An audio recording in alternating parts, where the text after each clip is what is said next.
Welcome to the PDB Situation Report. I'm Mike Baker, your eyes and ears on the world stage. All right, let's get briefed. We'll start today with the latest developments in the shocking assassination of conservative commentator Charlie Kirk. New details are emerging on the investigation and the shooter. We'll be joined by retired FBI Agent James Gagliano for his insight. Later in the show, Israel carries out a strike in Doha, the capital of Qatar. It's a dramatic escalation that's drawn sharp reaction across the region. We'll be joined by Clifford May. He's the founder and president of the Foundation for the Defense of Democracies. But first, today's Situation Report spotlight. Popular conservative commentator Charlie Kirk was assassinated earlier this week while speaking at a college event in Utah. The assassination sparked a nationwide manhunt for the killer. Now, early on Friday morning, during a television appearance, President Trump announced that a suspect was in custody. In the president's words, authorities had a, quote, high degree of certainty that the shooter was in the hands of law enforcement. Shortly thereafter, officials, including the head of the FBI, held a press conference to confirm that, yes, the suspect was now in custody. 22-year-old Tyler Robinson from southern Utah was reportedly turned in by his father and pastor. But the investigation is far from over. Motive remains unclear. How much planning went into the attack, and were others involved? For more on that, let me bring in retired FBI Supervisory Special Agent Jim Gagliano. Jim served in the Bureau for 25 years in various roles and is now an assistant professor and doctoral candidate in Homeland Security at St. John's University. Jim, thanks very much, man, for being here on the Situation Report. Mike, thanks for that rundown. You need to talk to some of my professors at the military academy. They would tell you a different story about my academic proficiencies. One day we'll sit down over beers and compare our GPAs. I think I'm going to lose. I don't know about that. Sounds good. Yeah.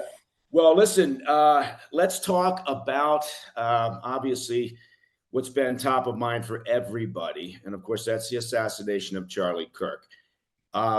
The suspect is now in custody. And shortly after President Trump made that announcement, then they had the official press conference that took place with everyone from the governor to Kash Patel to Dan Bongino to sheriffs to local law enforcement. It was it ran for a while, but tell me what your top line takeaway is from that initial press conference after the suspect was captured. Sure. Well, certainly we're all breathing a heavy sigh of relief. I was confident they were going to capture this guy, Mike, from the beginning, looking at the cascading, mounting hill of evidence that seemed to be piling up.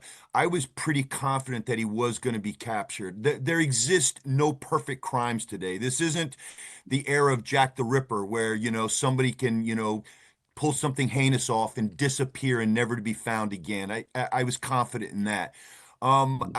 Look, we could certainly get into, I thought on the messaging end from law enforcement, there were certainly some mistakes and missteps, and I'll chalk that up to a brand new FBI director and also a Utah governor that, it was confusing to me because, you and I both served in these type of roles before, but as an incident commander, that's not a politician role. I say that as a recovering politician, having just served 2 terms as the mayor of the village of Cornwall and Hudson in upstate New York. That's not the role for a politician.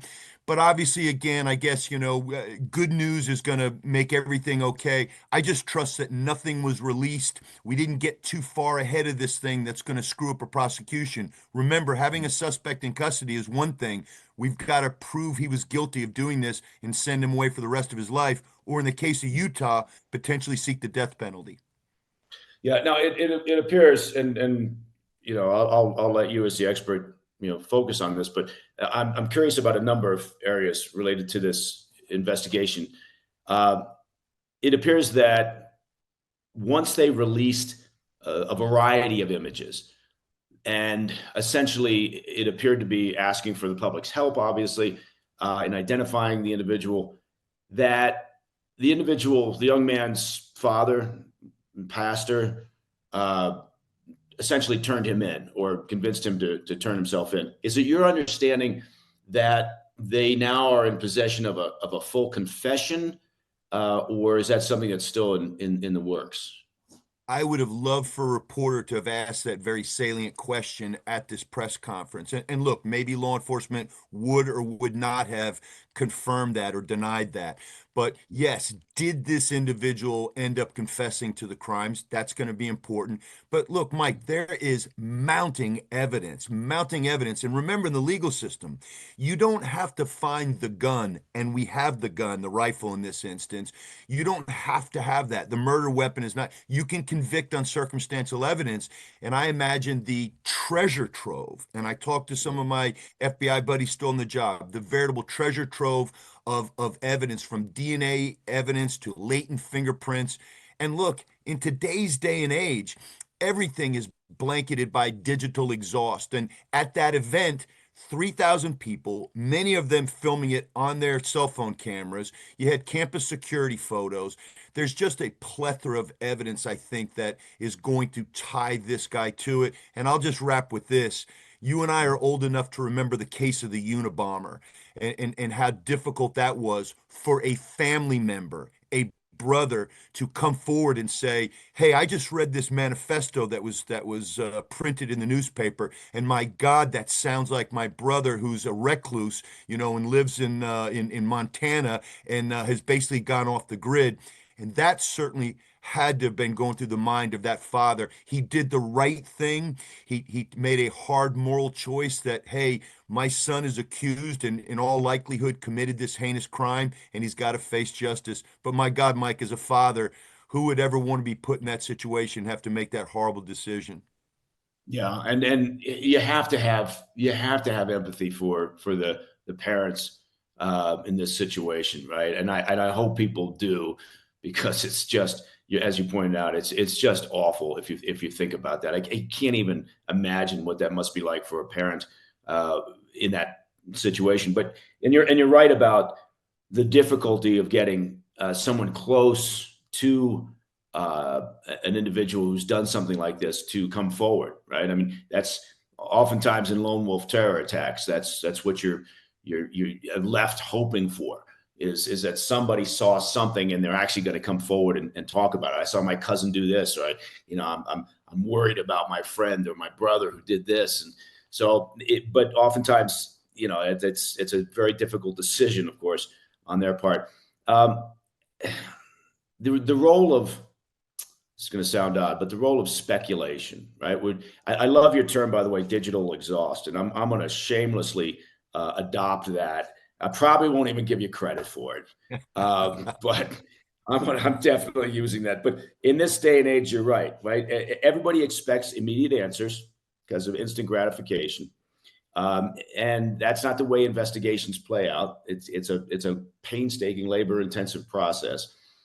But immediately after this, right? I always do this, and I go to social media to see how bizarre it's getting, and it got really bizarre very quickly after the shooting.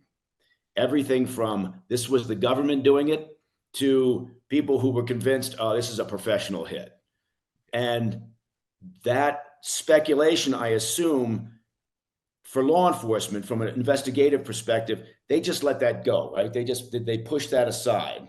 I assume. Yeah, it's first of all, Mike, what you're touching on is how spoiled we are as a nation, and with 21st century technology in the police sciences realm, that we consider every crime to be solvable in a Law and Order television program, 60-minute show with 5 commercial breaks, and we have the answer and we have the conviction. Doesn't work that way. It didn't work that way in the Boston bomber case. It certainly didn't work that way in the Luigi Mangione case, who killed the businessman, the healthcare executive in New York City. It takes time, but I'm confident in today's day and age with the types of technology that we have and the availability. And look at Manhattan, a place that you and I are very familiar with. There's not a square inch of that island that's not covered by some type of surveillance, whether it's government installed or whether it's private security camera footage. So um, uh, going back to what you said and suggested about reading the stuff online, yes, it's infuriating. However, having said that, crowdsourcing is a thing. And the ability to push this stuff out and to release information or to put out a bolo, a be on the lookout message, is hugely, hugely helpful in law enforcement circles. And lastly, to round out your final query there, yeah, I took some mild criticism for the fact that I pushed back early on. Now, you and I are in the business sometimes where we have to make hot takes, and it's difficult, right? Something happens, they throw you in front of a camera as a talking head, and they say, "Give us your reaction." We don't have all the facts. They're looking for you to use your informed decision-making processes and your experience to give them something to help make sense of what might be nonsensical. Well, people were talking about the fact that the tinfoil hat legions were talking about the fact that this was an FBI, CIA, or NSA hit, which you just ignore those. You're going to get that kind of crackpot stuff. But it was the folks that got out there and talked about the skill set and the expertise and the fact that this was a trained assassin and a hitman and had to be a marksman of great skill. And I had to knock it down. And I said, look, I went to the United States Marine Corps Sniper School as a FBI hostage rescue team member. I'm an FBI SWAT trained sniper, and I had to qualify in the Marine Corps range, which is out to 1,000 yards. Look, those kind of shots where you're shooting 500, 600 meters, 800, 900, that takes skilled marksmanship. You're worried about windage and elevation and the bullet drop due to gravity and how the wind impacts things and how the lack of the loss of velocity impacts around. This was and I don't want to sound like I'm being glib or make light of this when I say this was a cake shot that an amateur could have made, and that's clearly was the case here. Was this kid familiar with guns? Yes, he lived in Utah. You've seen Yeah. pictures of him with a hunting rifle. He went out with his father and went moose hunting or went deer hunting or something like that. But from less than 200 yards away, with a 10 by scope on it, from what it appears from what I saw, this is a shot. People are like, look, Jimmy, he had a kill shot in the neck. Look, President Trump blessedly and miraculously survived an amateur who missed him by millimeters from killing him to nicking his ear. In this instance, it worked the other way. This kid probably, Mike, aimed center Yeah. mass. And Right. just because Right. of the bullet type and because of the climate and the environmental conditions, ended up with a kill shot in the neck. I've seen guys bleed out from a nick. You knew that this was going to be serious. But the whole professional assassin thing, you see the video last night that's released. He's stumbling around a neighborhood. He doesn't just get in a vehicle, get onto I-15 and drive 100 miles away before anybody noticed he was gone. He clearly had no backup plan, no egress plan. This was not a trained assassin. Yeah. No, I don't. But people don't want to think about, Charlie, died from a lucky shot, which is essentially, I don't want to sound ghoulish and I don't mean it that way, but that's what it was. It was just incredibly bad fortune for Charlie and his family and for everybody who, admired what he was doing and trying to do in terms of open debate and just trying to get ideas out there. It was just, as you said, look, you could give somebody 20 minutes of instruction, on a bolt action rifle, and it's not that tough. But people don't want to think that, right? They don't want to think that something this tragic is the result of misfortune, of bad luck, or whatever you want to call it. So but I'm always fascinated by the impact of social media and this desire for instant answers. And I think you're right. Everybody's conditioned for it because they watch TV, they read beach books, whatever, and they're used to having answers in no time at all. And it frustrates them. And that just creates this environment where people can get out there and speculate.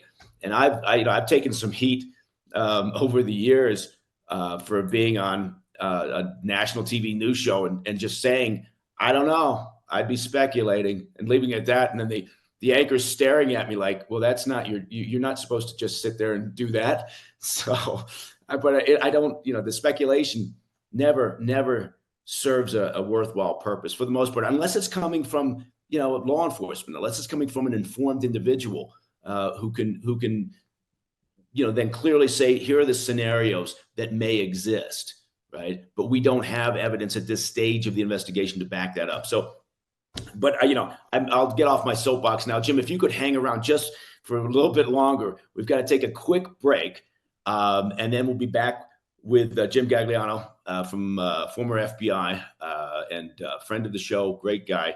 I think that's enough. I've said enough good things about him. But we'll be right back here on the Situation Report. Stick around.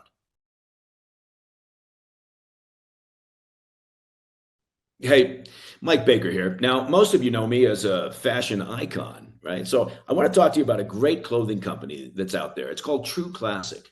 True Classic started with a simple mission: to bring premium, comfortable clothing to the masses, because looking and feeling great shouldn't come with a designer price tag. And clearly, people agreed. True Classic has sold over, get this, 25 million shirts to more than 5 million customers and have over 200,000 five-star reviews. Think about that, 25 million shirts, come on. This brand isn't just about fabric or fit, though. It's about helping guys show up every day with confidence and purpose. True Classic, their shirts fit right. They feel amazing, and they won't drain your wallet. I've got a closet full of their shirts, and you can feel the difference the moment you throw one on. They're tailored where it counts. They're relaxed where it matters, right? There's no bunching. Nobody wants any bunching. There's no stiffness. Nobody needs that. Just a clean, easy fit that works for real life.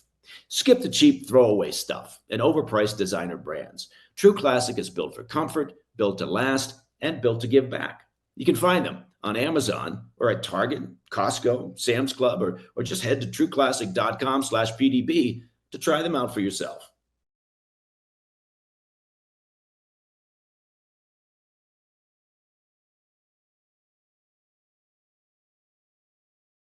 Welcome back to the PDB Situation Report.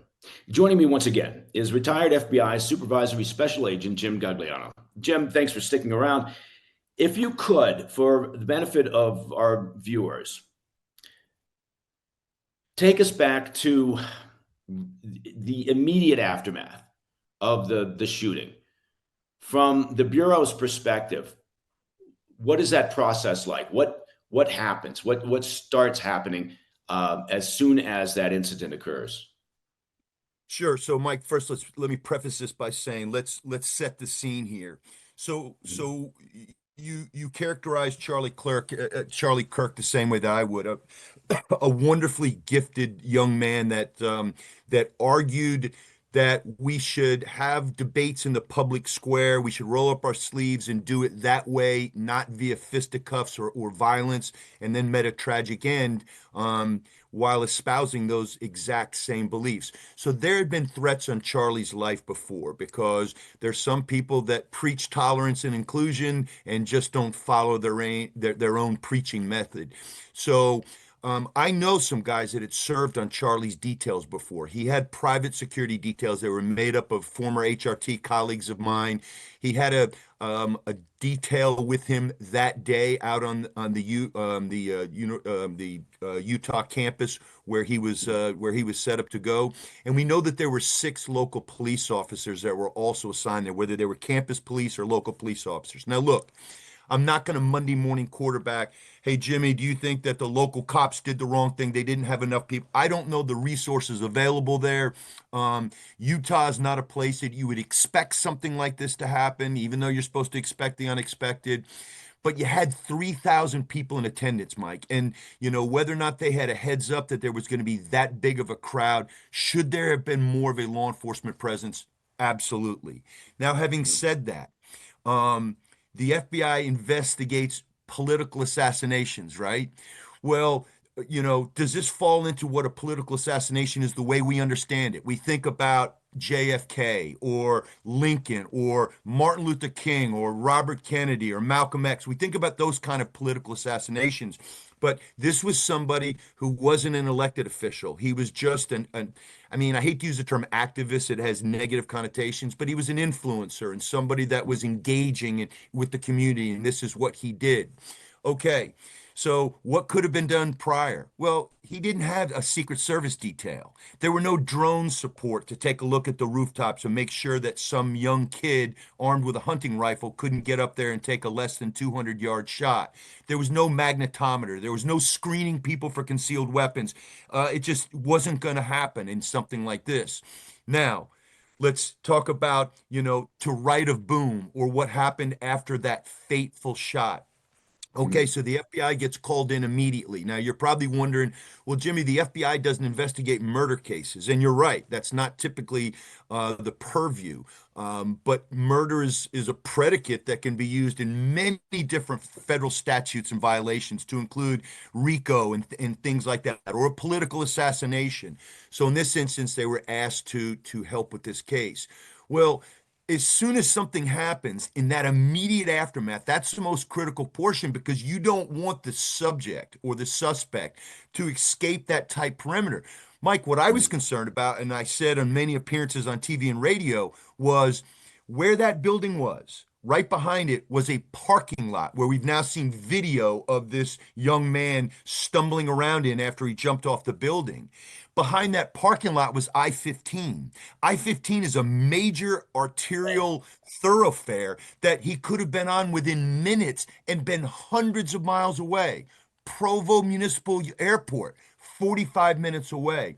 The fact that he stayed so close showed he didn't have a plan. It wasn't a professional hit. And look, what would the FBI be doing in the immediate aftermath? Well, securing the crime scene, that's number one. And obviously, they recovered shell casings. They didn't recover the rifle at the scene, but they recovered a palm print. And, you could see where his body had been lying supine and where his knees and legs were. They then curated and collated all the different security cam footage that was available on campus. And then, Mike, it's the difficult thing. It's wonderful because it helps in these instances, but the amount of legwork and resource behind trying to collect all that video cell phone data and go through it to find out who did this, and then track his tracks in and track his tracks out. It's amazing that he stayed so close and that we do have a person in custody. This could have gone horribly differently if this guy had been able to get to a vehicle and gotten a long distance away. Hard work is still ahead of us. I mean, the case has still got to be put together to make sure this guy never sees the light of day again, but that's what the FBI would be working on. Yeah, yeah. No, you're absolutely right. I mean, if he had a plane ticket, right, and had just headed straight over to Salt Lake City Airport, and jumped on knowing what the timing was of the event, and just mapped that out, this could have been infinitely more difficult if but again, I think helped with the fact that they had this surveillance footage, and obviously then that alerted his family and his father and pastor, and so that made all the difference. People sometimes, I've had these conversations with privacy advocates who rail against the idea of a surveillance society, and I'm always mystified by that. Right? It's the same type of mindset that says the government's watching me, and I always try to tell people, look, unless you're engaged in significant criminal activity or you're a terrorist, the government doesn't have time for you. They don't care. Right. Yeah. But people like to imagine that somehow they're after me because I don't know why. Yeah, Look, and Mike, I think not it's to not, yeah. not to interrupt you, Go ahead. but people don't understand that outside of your home, you have no reasonable expectation of privacy. Right. Look, I can't Right. come in your home and look at you without a warrant. I can't go into your cell phone without a warrant. You have a reasonable expectation of privacy and Fourth Amendment protections. But if you're out on a college campus or on a public roadway, you have no reasonable expectation of privacy. So this whole surveillance state thing, that just doesn't apply here.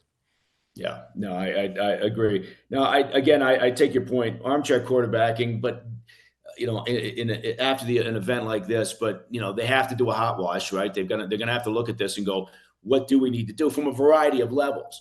And I would argue, from a security perspective, if you've got a subject, if you've got a protectee, you've got an individual, a principal that has been receiving death threats, and he's talked about that, right? And it's not just him; it's others in that, particularly in that conservative commentator world. Then there's things that can be done, right? That you could have an indoor event where you could have magnetometers, where you could have more screening.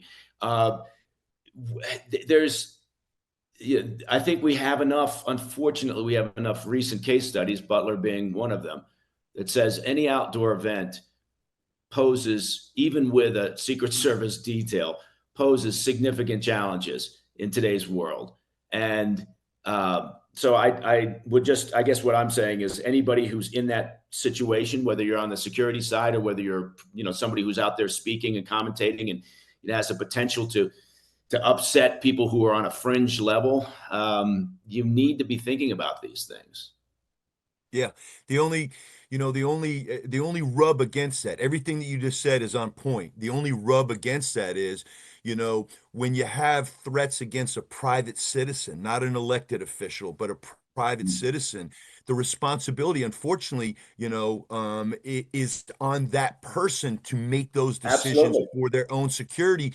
Because can you imagine? People are screaming right now over the fact that his casket, which bore his body back to his home, was traveling on Air Force Two on the vice president's plane. And can you imagine if, whether you're a conservative or a liberal commentator and you receive death threats and the government was providing security? But I agree with your point about outdoor events like this, which make it so much more difficult. But those are decisions and calculations that have to be made by the principal in this. Right. And in this instance, Charlie wanted to be close and connected to people, and he wanted to be able to engage. And my God, if you can't do that in this country, in the greatest country in the history of the world, my God, Mike, where can you do it?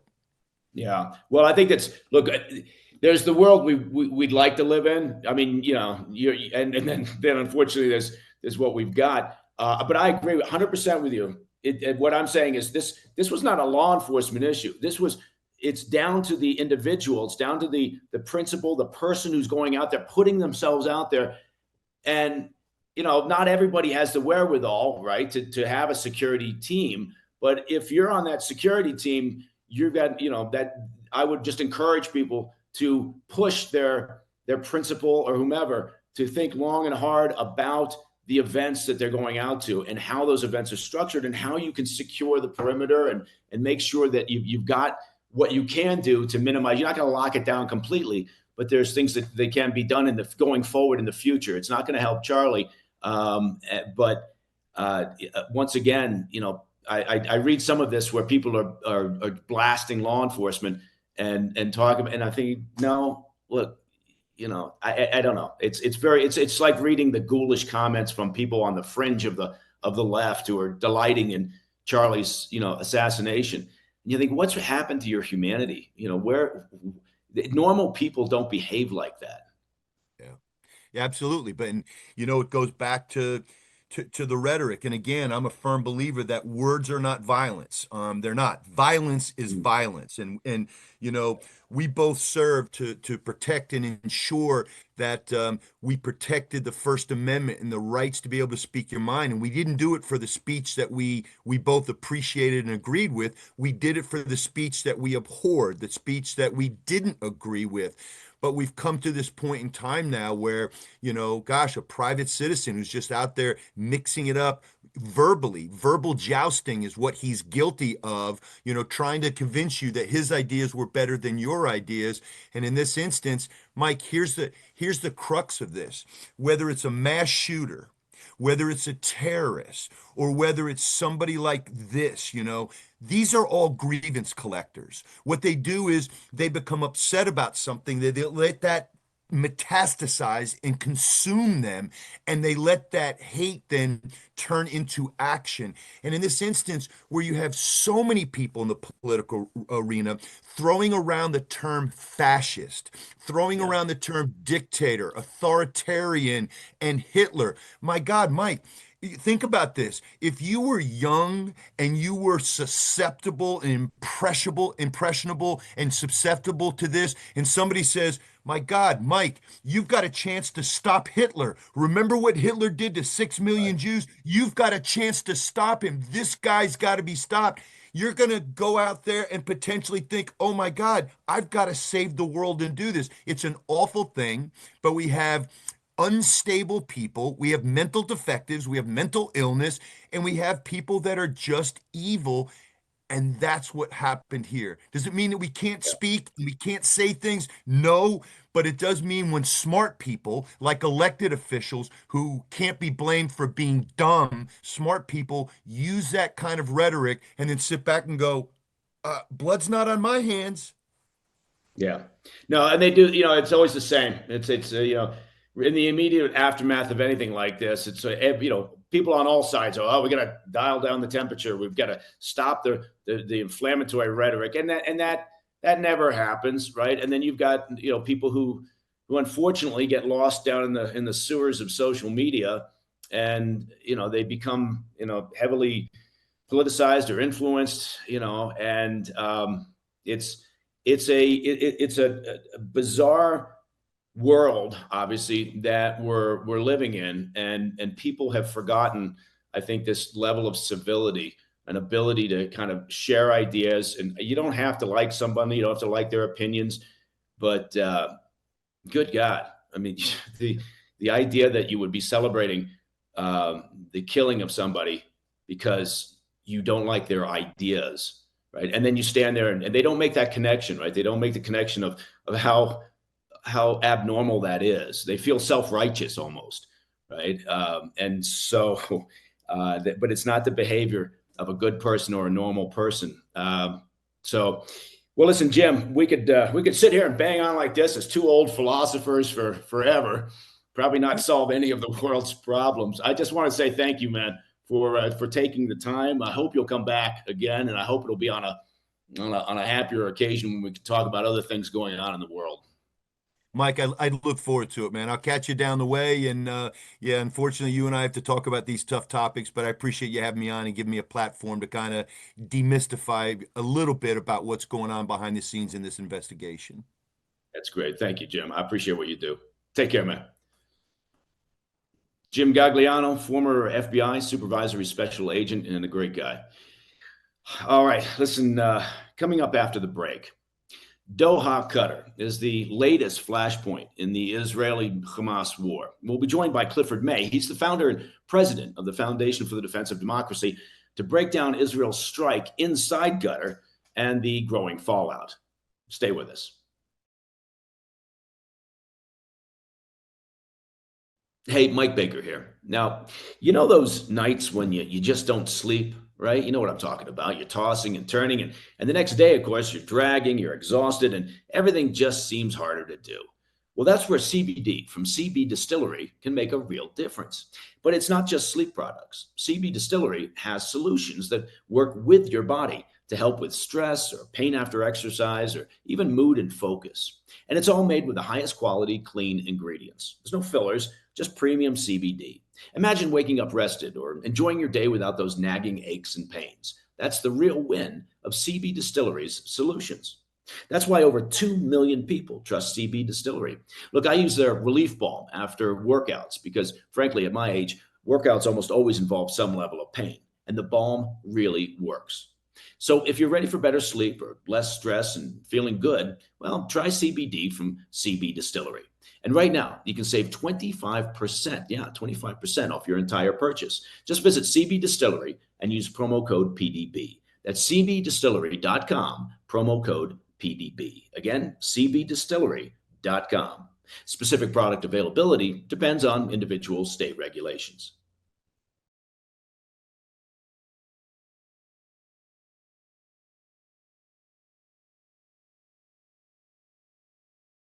Welcome back to the PDB Situation Report. Israel's war against Hamas has taken an extraordinary turn this week, right into the heart of Qatar. Israeli warplanes struck a residential compound widely believed to house senior Hamas leaders. The strike shattered windows across the capital, rattling a nation that's played host to Hamas's political office for years and served as a key mediator in ceasefire negotiations. The strike marks a dramatic expansion of the conflict, one that could reshape both the battlefield and the diplomatic environment. Joining me now is Clifford May, founder and president of the Foundation for the Defense of Democracies. Cliff, thanks very much for joining us here on the Situation Report. We've got a lot to cover here, but let's start at if we could, at the 30,000-foot level. Talk to me about your understanding of just how successful or not the Israeli strike was inside Qatar. Not as successful as the Israelis obviously hoped. From what we know, and it's not everything is not entirely clear, none of the top Hamas leaders were killed. Some lower level Hamas leaders were probably killed, but none of the top ones. And I think they wanted to do that. I think they believed that those top Hamas leaders, who are billionaires living off stolen aid money or maybe off Qatari largesse, were blocking any possibility of a ceasefire, including not least the proposals or last proposal from President Trump, which the Israelis had accepted. These guys are living high in the hog in five-star hotels, and they thought, get rid of them, and maybe we can get something done. Similar to what happened after Hassan Nasrallah, the head of Hezbollah, was killed in Beirut. After that, the lower level guys who came up were more flexible about what kind of arrangements they could make. Now, in a way, a message has still been sent to those guys, which is, you may think that because you wear suits and because you live well in Doha, that you have impunity. But we consider you to be terrorists. You are terrorists. You're responsible for the attacks of October 7th, 2023. You're responsible every day for the holding and torturing of hostages that were abducted from Israel. We hold you responsible. And you're not, just because you live in Doha doesn't mean we can't get you and won't get you now or later. If you want a deal where we say we won't kill you as terrorists, well, we can make that kind of deal. We can give you free passage. But first of all, you got to say what do we get in exchange, which is our hostages back. Anyhow, that's where I'll start. Yeah. Why now, do you think? Why? I mean, because it's not like these cats, just suddenly showed up in Doha, right? They've been there for quite some time. So Absolutely. Why do you think Israel decided to do this strike now? I think they got to the point where they said, okay, these guys in Doha have decided they are going to win at the negotiating table what Hamas was unable to win on the battlefield. They've made up their mind that they'll sacrifice as many Palestinians as they have to, knowing very well that in Gaza, Palestinian civilians are being used as human shields. They're trying, in Gaza, Hamas is trying to prevent civilians from leaving Gaza City, which is, under Gaza City in the subterranean fortress is where we believe that the remaining terrorist leaders in Gaza are right now, and the Israelis want to ferret them out of there. I think the Israelis thought, okay, these guys are going no further. We got to show them that A, they're not immune, and B, that there's no point pretending they are diplomats and negotiators. That's not what they are.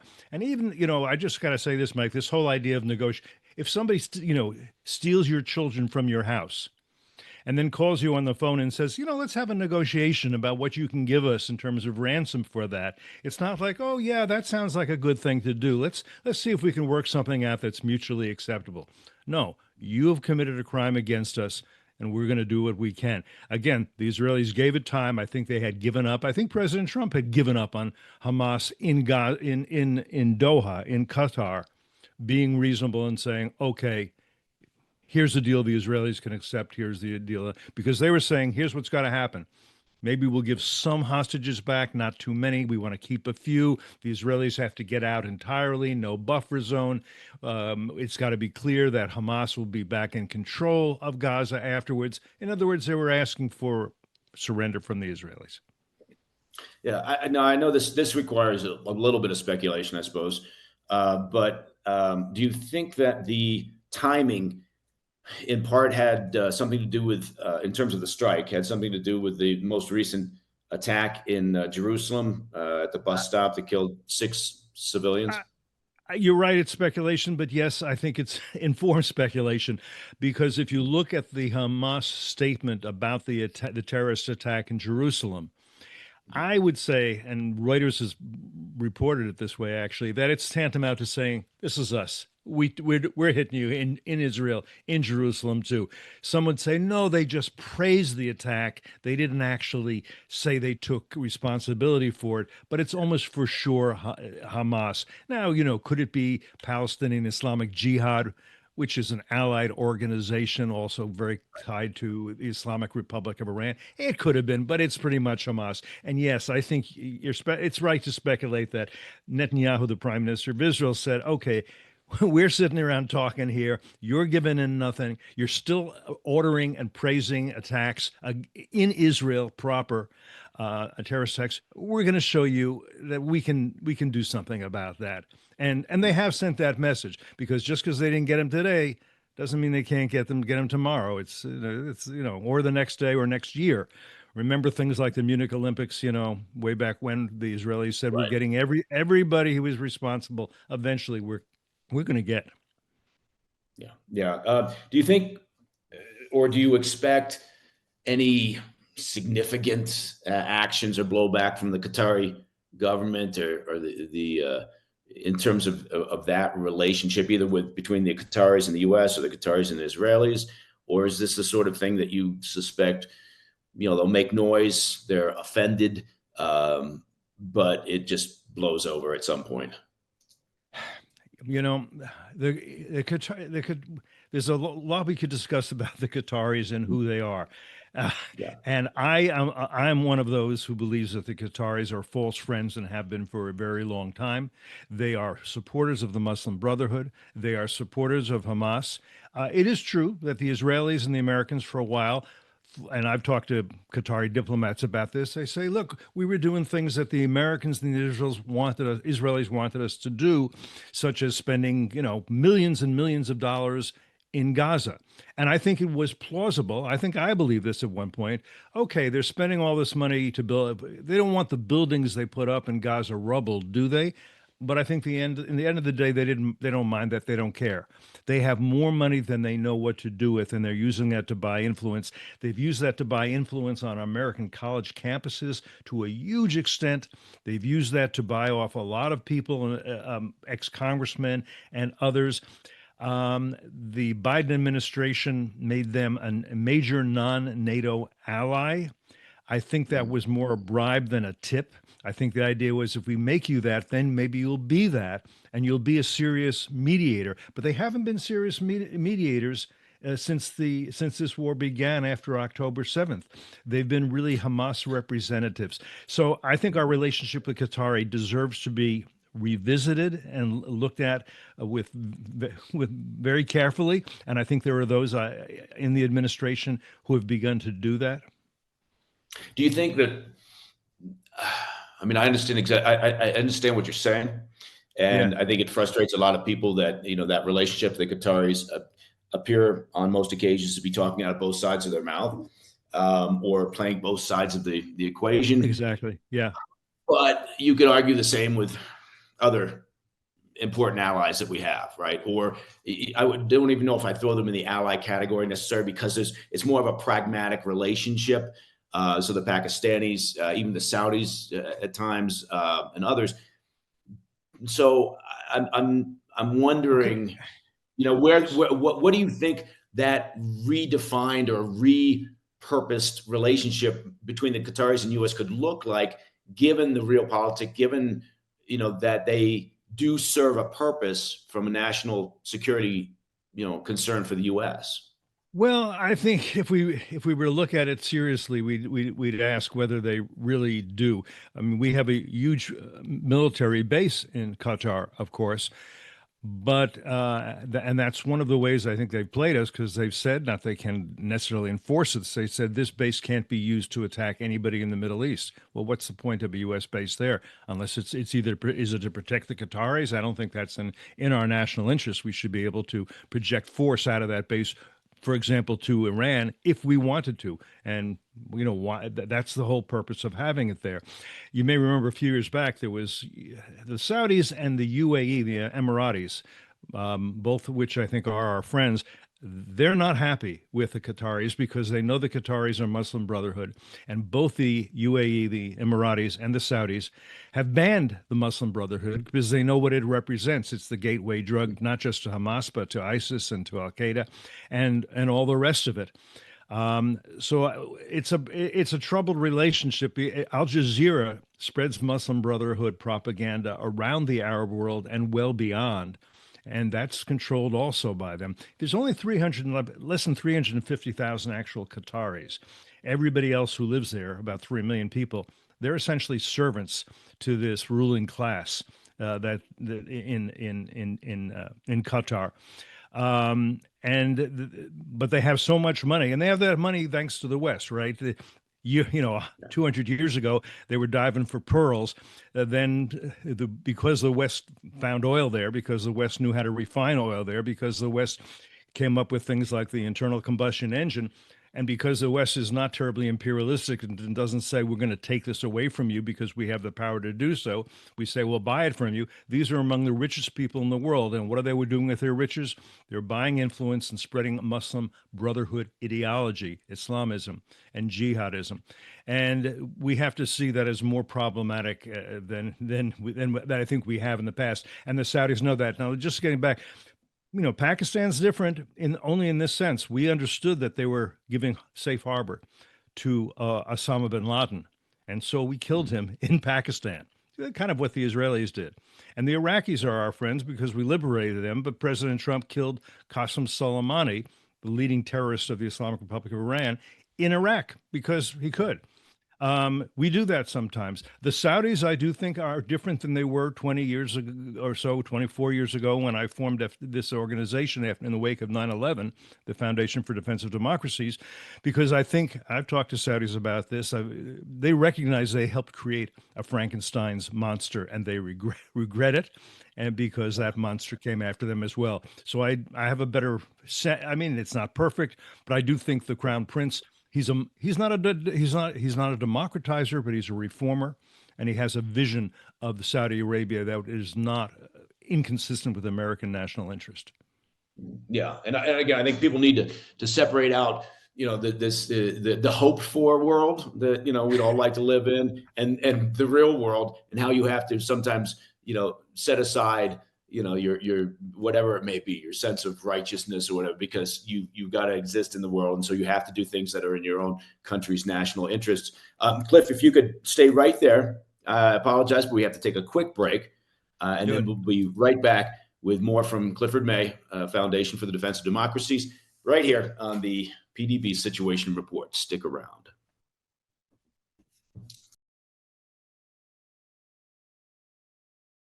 Hey, Mike Baker here. Now, this is for everybody out there on a job site, or maybe for those of you out there working in the yard or banging around your garage just fixing things. Now, choosing work boots used to mean sacrificing comfort for durability, right? But Brunt boots are different. That's Brunt, B-R-U-N-T. Brunt workwear are no doubt that, frankly, the most comfortable work boots that I've ever worn. Look, I have the Marin soft toe boot, and they felt comfortable right out of the box, right from the very start. And this is important, Brunt stands behind what they make. You wear them to work, and if they don't feel right, just send them back, right? That's a company that believes in their product. Brunt was tired of the workwear brands out there that are cutting corners. You work too hard, frankly, to be stuck in uncomfortable boots that don't hold up. So they built something better. They built boots that are insanely comfortable and built for any job site. For a limited time now, our listeners at PDB get $10 off at Brunt when you use code PDB at checkout, right? So just head over to bruntworkwear.com, use the code PDB, and you're good to go. And after you order, they're going to ask you where you heard about Brunt. Do us a favor and tell them the PDB sent you.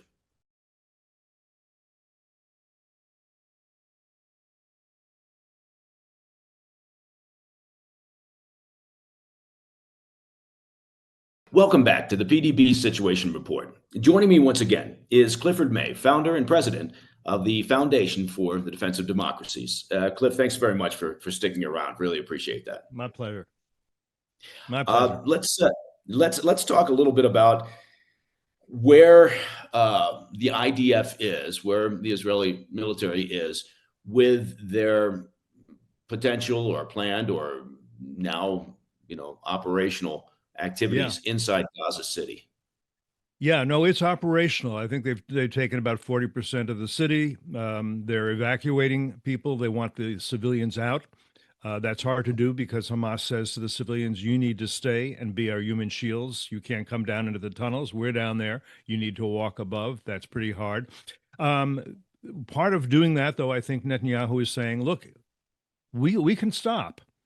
And here's how we stop. We stop when Hamas, and they didn't think the leaders in Doha were going to do it, but maybe they're still alive. They could, or others say, okay, how about this? We give up the hostages. We lay down our arms. You give us safe passage to a third country, and and this is over.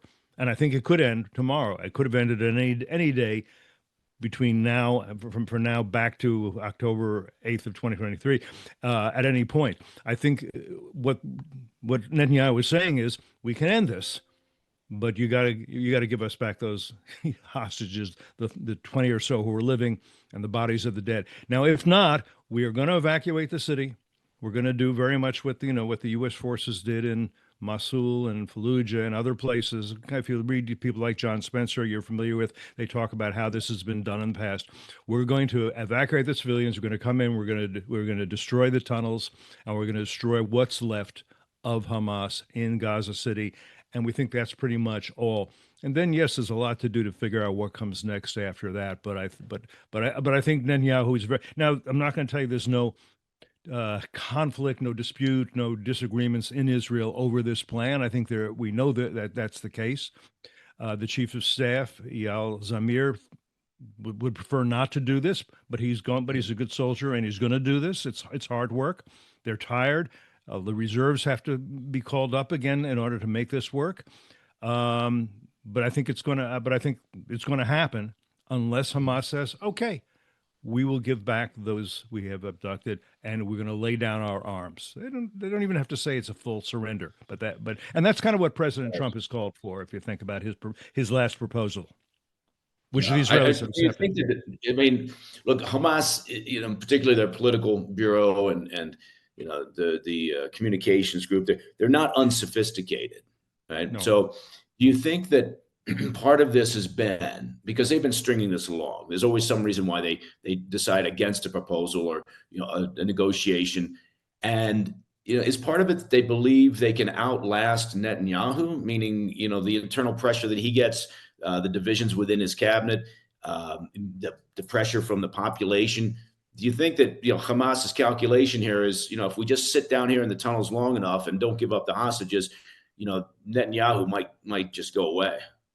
Yeah, Netanyahu might fall. The Israelis might collapse among themselves and fight among themselves. That's not hard to see. The so-called international community is behind us, which kind of is the case. The UN, to an extent I didn't understand, I must say, in the past, has been not just complicit with Hamas, but has been interwoven with Hamas to an extraordinary extent. The propaganda that's come out, the lies about genocide, about famine, about all that stuff, despite that, they thought, the idea that people like Macron in France is going to, during the current UN General Assembly session, is going to say, what we need here is a Palestinian state, and we're going to recognize one. Now they're saying Hamas won't be part of it, but Hamas figures, hey, if there's a Palestinian state, and we're alive, we'll be part of it. We know how to do that.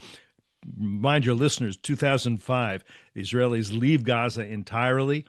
And by 2007, Hamas has pushed out the Palestinian Authority and its rival Fatah, and they haven't been back. Mahmoud Abbas, who's the head of the Palestinian Authority, he's not gotten a tan on a Gaza beach over all these 20 years. He hasn't dared to visit.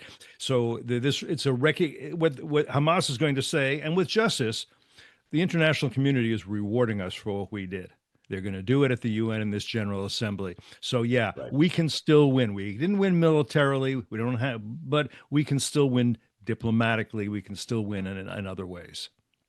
Yeah. Have you heard any plausible scenarios for a post-conflict governing plan in Gaza? Because I've always been confused by this notion that somehow the Palestinian Authority would be playing a role, given they're saying they're not popular is a diplomatic thing to say, but I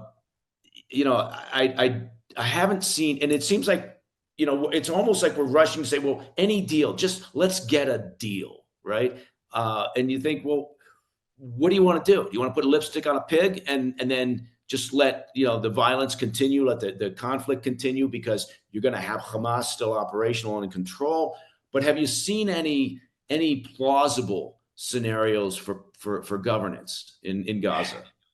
Yeah, I mean, I think the Israelis figure correctly that if we really defeat Hamas decisively, there's a better chance, much better chance, that the Saudis, the Emiratis, and others they won't come in if Hamas still has the guns and is in control. If they're not, then they may be willing to come in with their own troops and begin to help get things in some kind of order.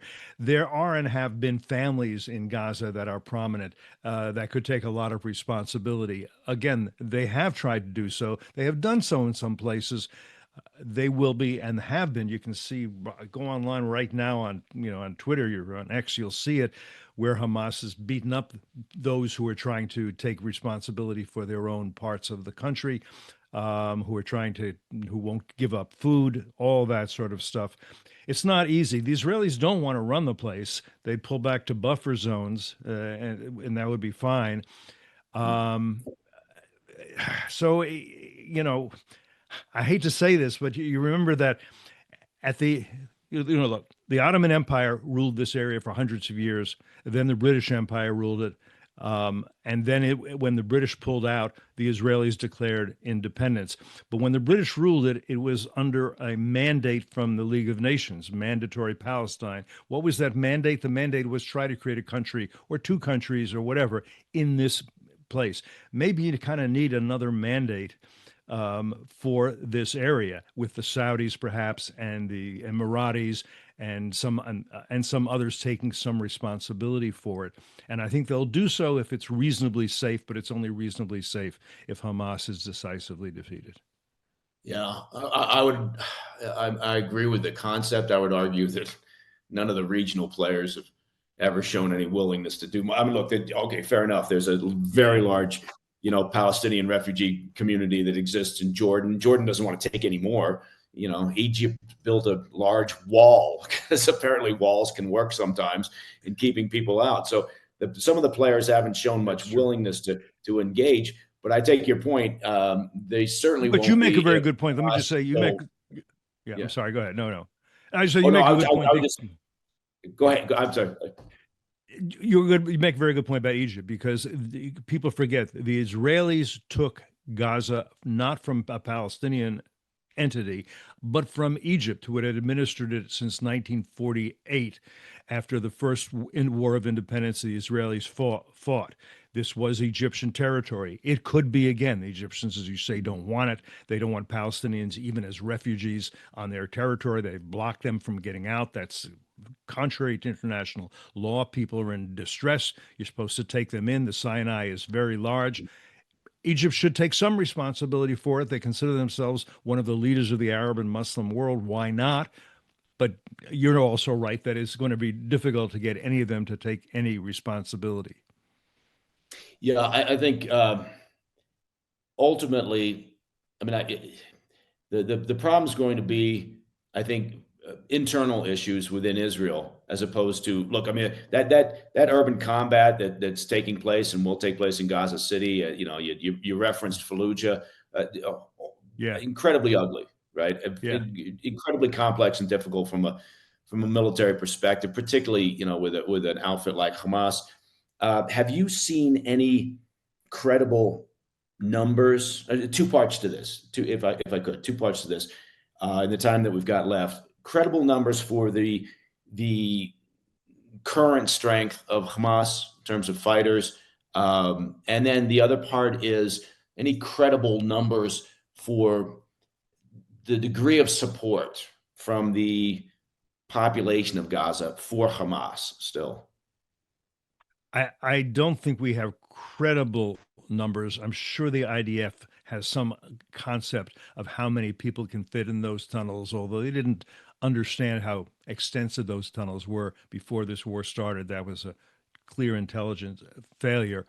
In terms of, it's very hard in a place like Gaza City to do proper polling, and people are not going to say what they actually think. My guess is that, and I think there's, if not data, good anecdotes for this, that it's not that Gazans who are not pro Hamas or Gazans in general think, oh, we should love the Israelis and have, kumbaya with them. But they may think, look at the damage that's been done to our lives by Hamas's decision to invade Israel and stage a pogrom. It's going to take years to get back from this. Do we want to continue like this, or would we like to have homes to go back to rather than tents, food to eat, basic social services, hospitals? Things weren't so bad in Gaza. They were better than most people understood before this war began, because the Gazans were recipients per capita of huge amounts of aid, and the UN was providing all the social services. I mean, so that Gaza City, even now, if you take a look at Gaza City, it's going to be worse over the days ahead. It doesn't look worse than, Amman. And people should also remember, what Jordan is. Jordan is three-quarters of historic Palestine. That's what it is. It has a mostly Palestinian population because it's Eastern Palestine. The king, I have respect for the king, but he was deported from Arabia because the Saudis didn't want another royal family there, and so the British installed him in what became to be called Jordan. There's no historic country called Jordan. There's a river called Jordan. So this is could there be some kind of confederation between Jordan and Gaza and maybe the West Bank? Theoretically, there could. Israel could even be part of that confederation as long as Gaza and the West Bank were demilitarized entirely. So there are ideas, but first you have to get to a point where there is a cessation of hostilities. I'm not talking about peace, I'm talking about a cessation of hostilities, and Palestinian leaders who at least say, getting back to your question, not that we love the Israelis, but it's not in our interest to be in constant conflict with the Israelis any longer. Let's find a way to rebuild our lives. Yeah, you would think that from, I guess this is sort of that Western mindset. I mean, you always have to be careful to mirror your own ideas and logic and values on other cultures. But you would think that the citizens of Gaza would look around and go, you know what? Hamas has been here ruling since 2007. Did they improve our lives?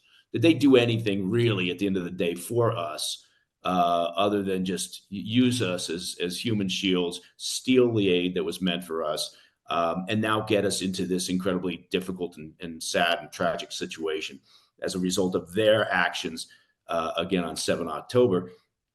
But I don't know what else you would expect, right? They're a creature of the Iranian regime. The Iranian regime is on record constantly as saying their objective is to destroy Israel. Therefore, Hamas's objective, of course, is to destroy Israel. So, that was their purpose. Their purpose wasn't to improve the lives of the Gazan civilians, ever since they've been in charge since 2007. But, Cliff, I'm going to get off my soapbox now. And what I'm going to do is say thank you very much. Clifford May, founder, president, Foundation for the Defense of Democracies. Very much appreciate your insight, your experience. And I hope you'll come back and sit with us again here in the not too distant future. And my honor, my pleasure to be with you, Mike, anytime. Thank you very much, Cliff. Talk to you soon, man. Well, yeah, the complexity of that situation is astounding. That's all the time we have for this week's PDB Situation Report. If you have any questions or comments, maybe you've got a humorous anecdote or two, well, send them along, right? You can reach out to me at pdb@thefirsttv.com. You know what we do with your cards and your letters and your faxes and your telegrams? Every month, we sit down. Carl, the mailman, drops off another mailbag. We go through it, and the entire PDB team sits and has some beers, looks at the questions, takes some of them, and mushes them into what we call an Ask Me Anything episode. We put those out every month. So keep the cards and letters coming is what I'm saying. Now, Finally, to listen to the podcast of the show ad-free, you can do that. And you can do it very simply. Just become a premium member of the President's Daily Brief by visiting pdbpremium.com. I'm Mike Baker. And until next time, you know the drill. Stay informed, stay safe, stay cool.